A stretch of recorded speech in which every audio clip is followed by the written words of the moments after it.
Olá, o Salto para o Futuro de hoje está no ar. E nesta semana nosso assunto é cultura digital e escola. No terceiro programa desta série, vamos falar sobre o que a evolução das tecnologias digitais nos permite fazer hoje. E estes são os destaques desta edição. A tecnologia em nossas vidas, as mudanças no nosso dia a dia com o desenvolvimento dos recursos digitais. Quais os reflexos dessa evolução tecnológica nas relações sociais? Tecnologia e inclusão. Alunos de um centro de apoio ao deficiente auditivo de Cuiabá registram em vídeo receitas típicas da região. Conheça o Oi Kabum, uma escola de arte e tecnologia que forma jovens em áreas como design gráfico, produção de vídeo e fotografia. E veja também uma entrevista com o sociólogo e professor Marco Silva. No bate-papo ele fala sobre interatividade e sobre formação de professores em tempos de cultura digital. Os professores, os coordenadores, a direção, a mediação docente precisa estar inteiramente articulada aí com esses recursos para que eles não fiquem alguma coisa correndo no paralelo, como muitas vezes se vê. Tudo isso e muito mais agora no Salto para o Futuro. Um programa da TV Escola. O canal da educação.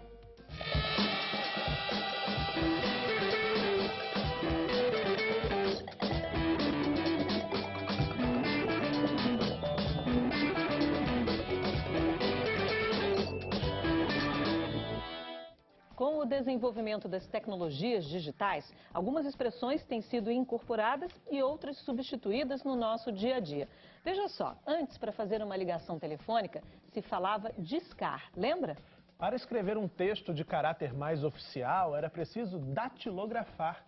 Hoje, a gente usa o verbo digitar. Para conferir se as fotos daquele passeio ficaram boas, era necessário revelar o filme. Agora é só olhar no visor da máquina.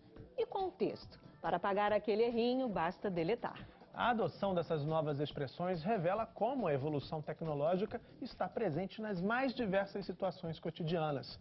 Tudo isso faz parte da cultura digital. A evolução tecnológica tem provocado mais mudanças no nosso cotidiano do que podemos imaginar. E exemplos não faltam. Por isso, a gente foi conferir algumas áreas em que essas transformações estão presentes. Veja na reportagem. Orkut, Facebook, Twitter. Para o jornalista e publicitário Hélio Basso, essas são 3 ferramentas de trabalho. Em 2006, ele criou uma agência de comunicação e hoje atua exclusivamente com mídias sociais. No meu caso, na minha carreira, eu vim de TV, né? Era redator de programa ao vivo, aquele estresse diário. Mas no momento da minha carreira eu resolvi sentar, isso foi feito dentro da própria redação, e colocar no papel o que eu queria. Qual era o meu foco na carreira. E a partir daquilo eu comecei a estudar, fiz MBA, fiz uma série de cursos. E a tecnologia começou a surgir daí naturalmente, lá atrás já, mas tipo, as pessoas falam, para que isso? Para que estudar isso? Não era nenhum caso visionário, mas aconteceu e no caso do que eu estou fazendo hoje, que é mídia social, aconteceu por causa de um cliente que falou, olha, eu acho que eu estou perdendo venda por causa do Orkut. O que você poderia fazer a partir daí? E aí foi realmente em 2006, ninguém falava de mídia social, né? Então a gente começou a estudar, ver o que tinha de livro, o que não tinha, o que tinha de curso, tinha nada aqui no país. Então a gente foi buscar a informação, foi estudar e viu que era um nicho de mercado que ninguém atendia. A democratização do acesso às tecnologias digitais tem gerado outros fenômenos. A relação médico-paciente, por exemplo, também foi alterada. Surgiu uma nova febre nos consultórios, a Google Mania. Mas assim, a Google Mania. Então, aquele paciente que ia no médico e agora volta do consultório com um determinado diagnóstico, ele vai lá no Google e digita e tenta saber e às vezes acha que sabe até mais do que o médico. Às vezes é verdade, às vezes não é. Mania que, segundo o cardiologista João Manuel Pedroso, aos poucos vai perdendo força entre os pacientes. Porque o próprio paciente, a própria pessoa começou a perceber que aquilo ali aumenta a angústia e não traz solução. Para o jornalista Gustavo Gindre, o audiovisual é outra área que vem passando por mudanças com a chegada das tecnologias digitais. O século XXI, com certeza, será o século do audiovisual, onde todo mundo poderá produzir conteúdo e você não estará mais restrito ao conteúdo selecionado por A, B ou C, por 2 ou 3 pessoas, como é hoje. Com tanta tecnologia, será que é preciso pensar em limites? Eu não diria limites, porque limite parece que, assim, olha, até aqui você pode ir, daqui para frente não vá. Eu diria que é preciso criar uma sabedoria desse uso. A sabedoria significa que você pode tudo, desde que você saiba fazer, né? Porque limites, se a gente estabelecer limites, eles serão transgredidos. Não adianta. Então, hoje, por exemplo, o direito autoral se vê às voltas com isso o tempo inteiro. Você diz, olha, não pode isso, não pode aquilo, não pode aquilo outro, e está todo mundo copiando vídeo, está todo mundo copiando CD, a indústria fonográfica tentou dizer, olha, isso aqui pode, isso aqui não pode, tomou um Katrina pela frente, foi dizimada. Então, acho que não faz muito sentido você estabelecer limites, até porque essa garotada é especialista em quebrar limites.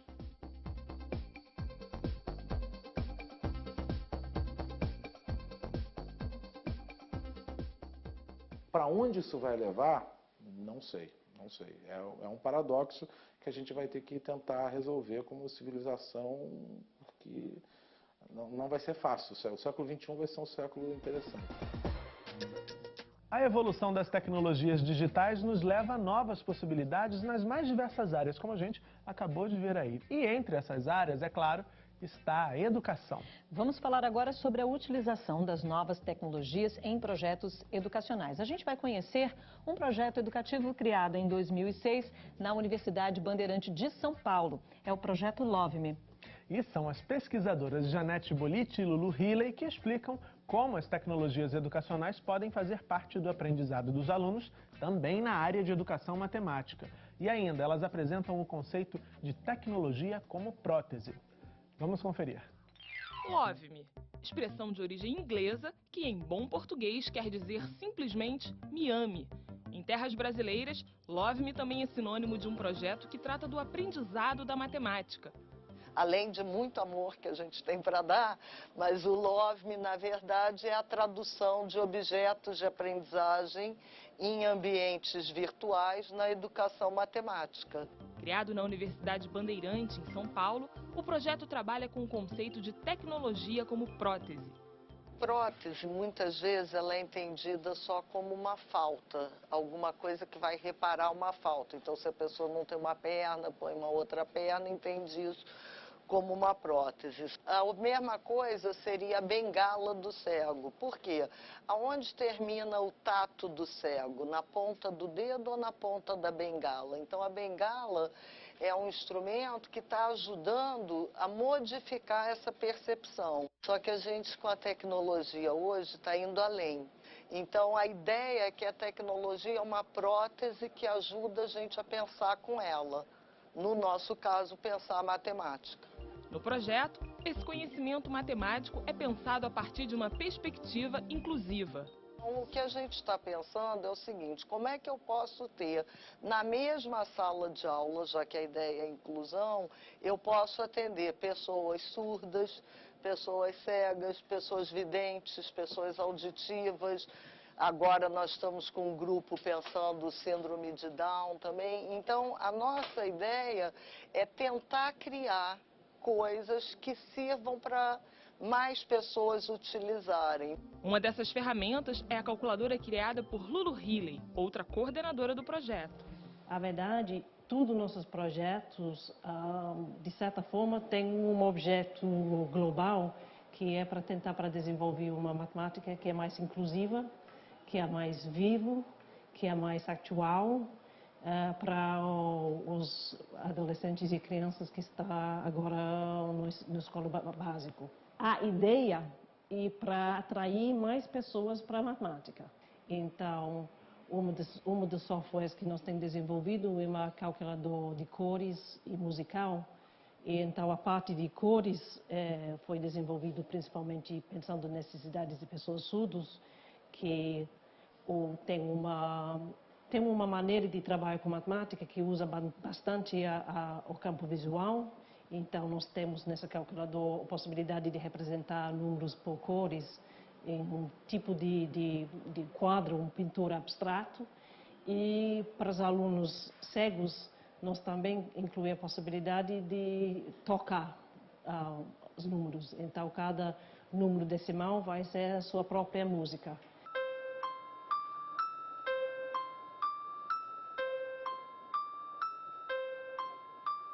Apesar dos avanços, as idealizadoras do projeto apontam alguns desafios que ainda precisam ser superados para que as tecnologias sejam incorporadas aos projetos pedagógicos.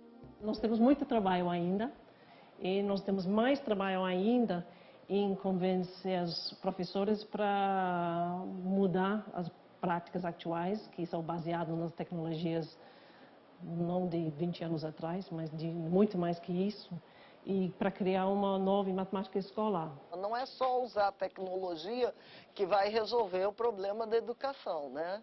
Nosso problema da educação tem mudança de currículo, tem uma série de coisas, porque embora a gente fale das tecnologias de ponta, a escola continua funcionando como uma fábrica. Toca o apito a cada 50 minutos para as crianças ou mudarem de sala ou mudar o professor que está na sala. Então, no fundo, a gente ainda está na fábrica e a gente está precisando ousar um pouco mais para poder chegar na era da tecnologia. E agora é hora de um rápido intervalo. No próximo bloco, você acompanha uma atividade de produção de vídeo com alunos de um centro de apoio ao deficiente auditivo em Cuiabá. Não saia daí, Salto para o Futuro volta já.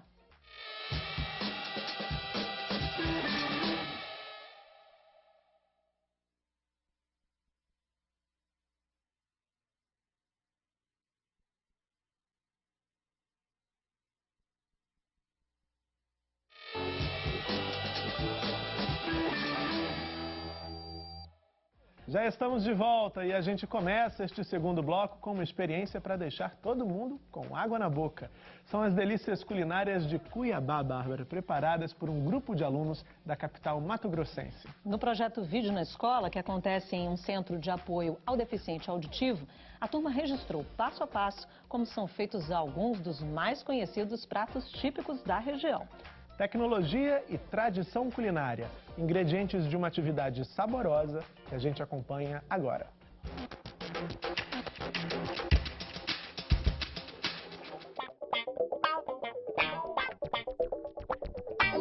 Sou professora de informática educacional aqui do CEAV. Centro Estadual de Atendimento e Apoio ao Deficiente Auditivo, professora Arlete Pereira Migueletti.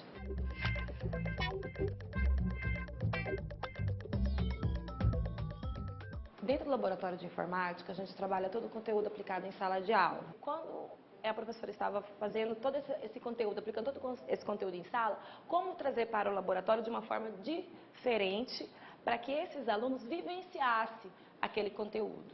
Foi quando surgiu a ideia do vídeo.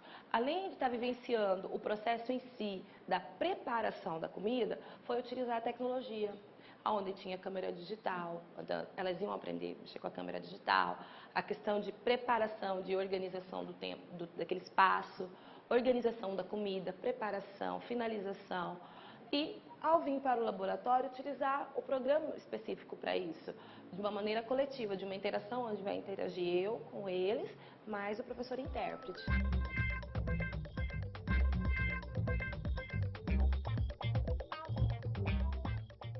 O ponto principal foi, assim, tornar atrativo, tornar o processo de ensino-aprendizagem mais significativo de uma forma lúdica, que é a forma principal, para o surdo aprender, que a gente trabalha muito com o visual.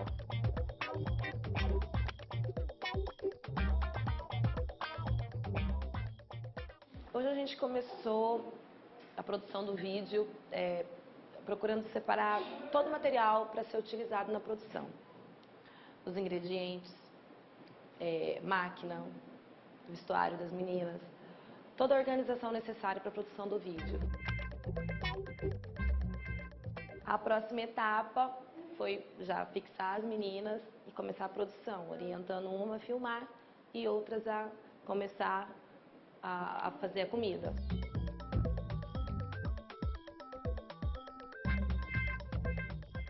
E a segunda etapa foi que a gente subiu para o laboratório, trouxe os vídeos para organizar, ver o que tinha que cortar, o que não tinha, qual imagem ia prevalecer ou não, e organizar na ordem para edição.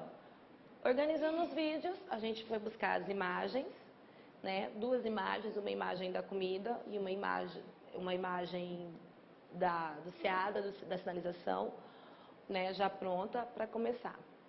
E procurar fazer a legenda com elas, né? Junto com o intérprete, toda a legenda. Tudo que elas fizerem em sinais, a gente vai colocar na legenda do vídeo. A gente vai ver o vídeo, eu quero mostrar para minha família, para que eles aprendam, para que eles vejam que eu fiz alguma coisa aqui na escola. Mostrar um pouquinho da culinária cuiabana. Importante para depois as pessoas conhecerem o nosso trabalho que a gente fez. Nossa família, nossos pai, mãe, eles ficam felizes com o trabalho que a gente faz.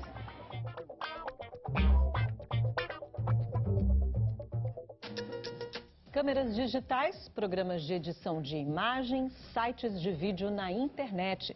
Recursos tecnológicos que possibilitam novos olhares sobre o próprio lugar em que vivemos. E um novo olhar sobre essa realidade é o que propõe a Oicabum, uma escola de arte e tecnologia que reúne jovens de 4 capitais brasileiras. E não são apenas os conhecimentos técnicos que são desenvolvidos na Oicabum. O olhar sensível sobre o mundo em que vivem também tem destaque na formação desses jovens. Um aprendizado em nome da arte de se expressar.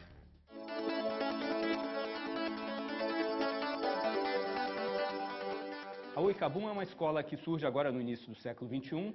Ela está em 4 estados do Brasil, nas seguintes cidades: Recife, Salvador, Belo Horizonte e Rio de Janeiro. É uma parceria da Oi Futuro com uma ONG que trabalha há mais de 20 anos com comunicação, educação, arte, chamada CECIP. Na unidade do Rio de Janeiro, estudam cerca de 100 alunos selecionados por edital público em parceria com a Secretaria Estadual de Educação. Esses alunos estudam no ensino médio formal, eles são de baixa renda de várias comunidades do Rio de Janeiro. A partir dessa seleção, eles vêm para a escola, participam de um rodízio onde frequentam todas as linguagens e depois escolhem uma para se concentrar, que tem o apoio de algumas outras linguagens transversais. Essas linguagens básicas da escolha deles são o vídeo, web design, design gráfico, fotografia e computação gráfica. Mas todas elas trabalham também com história da arte e tecnologia, design sonoro, oficina da palavra e desenvolvimento pessoal e social.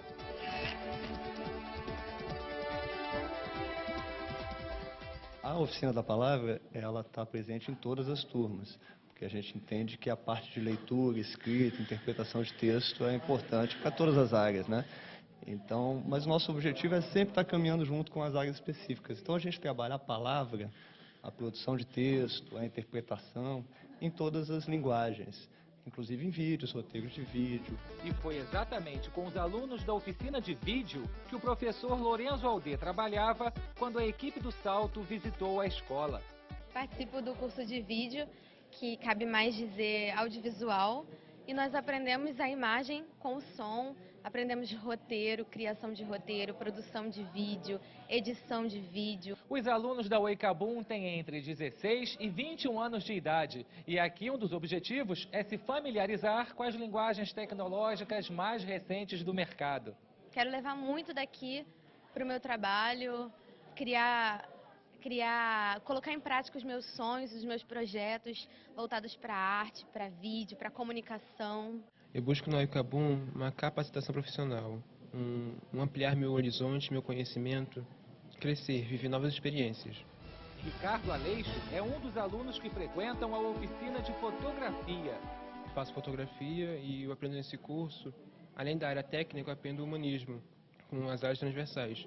Mas na área técnica eu aprendo a buscar novos ângulos, captar a imagem com qualidade e usar a câmera fotográfica como uma força para mudar e expor seu pensamento, seu sentimento e mudar a atitude das pessoas, questionar. Nós estamos aqui da oficina de fotografia, né?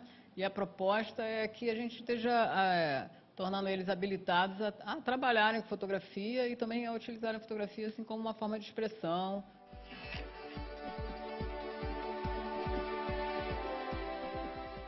curso de web design eu aprendo programação, animação para web, aprendo design, aprendo toda a parte de designer também, de logomarca, de tipografia, teoria das cores, tudo que envolve design, mais a programação para web, animação para web.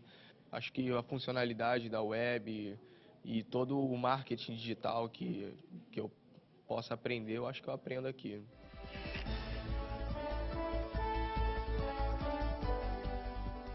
A gente aqui pretende trabalhar o design gráfico bem na essência, primeiro, né, até aos vários elementos que vão surgindo do design gráfico. Então, a gente começa com identidade visual e vai ampliando, entrando em editorial, entrando em sinalização, montagem de exposição, que tem também várias identificações visuais. Aqui a gente aprende técnicas de desenho, aprendi a mexer nos programas, coisas mais evoluídas, aprendemos ilustrações, diagramação, aproveitamento de papel, aprendemos sobre tipos de papéis, tipos de impressão, vamos à gráfica, fazemos passeios, estamos agora com um trabalho de um livro. Aprendemos em várias coisas e, além disso, a gente compartilha o nosso conhecimento com as outras áreas. A gente troca informações com os outros alunos, então você aprende o que você aprende na sua aula e você aprende aproveitando um pouquinho de web, um pouquinho de computação, assim você vai compartilhando e falando, aí você vai aprendendo um pouquinho de cada. Toda semana a gente tem uma oficina de desenho, de observação, desenho artístico, expressão plástica. E a gente aqui vai trabalhando o pensamento que gera a forma. Tudo que eu estou aprendendo aqui, eu tento botar em prática na escola, porque eu faço parte do Grêmio. Então, eu quero fazer cartaz. Tem uma campanha na escola que eu vou fazer sobre a África esse ano. Vai ter um projeto em novembro. Eu já quero fazer o cartaz, eu quero fazer isso, eu quero fazer aquilo. Eu quero que tudo na escola agora fique mais organizado, visualmente melhor. Durante o percurso dele de 18 meses aqui na escola, eles o tempo todo estão criando soluções para questões que vão gerar projetos. E nesses projetos se articulam todas as disciplinas. Nós estamos focados no desenvolvimento de cidadãos criativos, críticos e que sejam capazes de multiplicar essa experiência nas suas comunidades, na cidade do Rio de Janeiro. Tudo que eu aprendo aqui já estava muito dentro de mim, no meu desejo de aprender. Eu sempre quis aprender muito sobre isso e sempre me vi trabalhando com isso no meu futuro. Então, tá aqui influencia demais.